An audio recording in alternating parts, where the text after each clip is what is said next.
বলছি, ও সূর্য মামা, সূর্য মামা, তোমার দুটো পায়ে পড়ছি, এবার একটু তাপটা কমাও, না হলে যে আমাদের মতো গাছেরা পুরো শুকিয়ে মরে যাবে।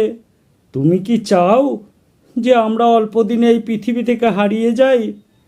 আমাদের কষ্ট তো তুমি বুঝছো না। আমরা ঠিক মতো খাবার উৎপাদন করতে পারছি না, আজকে তোমার জন্য বৃষ্টিও হচ্ছে না। তাহলে বলো আমরা কোথায় যাই? এবার তো আমরা মরেই যাব। তুমি দিনকে দিন যেভাবে তাপ বাড়াতে বাড়াতে বাড়াতে বাড়াতে আমাদের অঙ্গ থেকে সব খুলে নিচ্ছ, তাই তোমাকে জোড়হাত করে বলছি, এরকম করো না।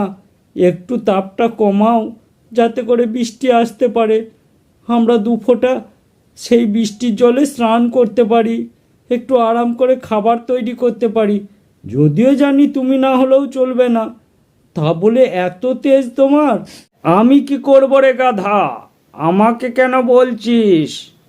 আমার তাপ তো তোরাই বাড়িয়েছিস। তোরাই তো বলেছিস আমাকে কাটো কাটো, আরও বেশি করে কাটো, তারপর মজাটা দেখবে। সেই জন্যই তো আজকে তোদের জন্যই তো এই ফল ভোগ। এবার নে, ঠেলাটা বোঝ, কেমন লাগে দেখ। তখন খুব নিজেদেরকে কেটে ফেলছিলিস বল, তখন তোদের কষ্ট হয়নি, তখন তোরা প্রতিবাদ করিসনি, আর আজকে প্রতিবাদ করতে এসছিস। বাহ বাহ, তোদের চরিত্র। যখন তোদের ওপর একটার পর একটা কুড়ুল আঘাত করে তখন তোরা কিছু বলিস না, আর আমি একটু সূর্যের তেজ দিলি তোদের কষ্ট হয় না।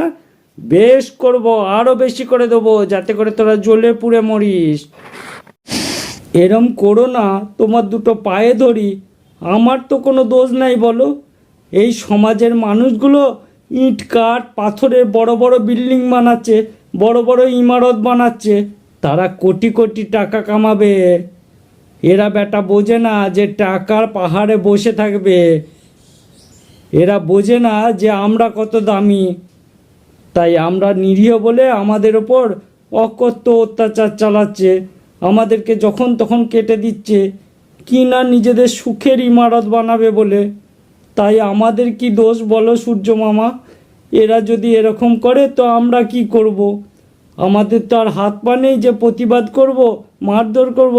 সেই জন্য আমাদেরকে নীরবে সহ্য করতে হয়। তো তুমিই বলো যে আমাদের দোষটা কোথায়? এই মানুষগুলোকে এত বুঝিয়ে পারি না যে আমাদেরকে থাকতে দে থাকতে দে, আমরা যত সবুজ হয়ে থাকবো তত তোদেরকে ঠান্ডা দান করব, কারণ সূর্যকে আড়াল করে রাখবো। কেই কার কথা শোনে? এরা নিজেদের তালির মতো, তাই আমাদের দোষ দিও না। এরা বাবু সব সুখের বাড়ি করবে, একটা থেকে 10টা করে সব সংসার বাড়াচ্ছে, আর আমাদের উপর আঘাত করছে। তাই ক্ষমা চাইছি আমি, আমাদের বাঁচতে দাও, তুমি মানুষগুলোকে মারো না রে। আমার কিচ্ছু করার নেই, কারণ এই পৃথিবীর মানুষকেও জব্দ করতে হবে, তার সঙ্গে তোদিকেও জব্দ করতে হবে। দেখ এইবার আমার তেজে কেমন জ্বলে পুড়ে মরিস। কেমন লাগছে মজাটা? বেশ, ঘর থেকে বেরোতে পারছি না, আমাকে না পাচ্ছিস লাথি মারতে, না পাচ্ছিস কিছু করতে।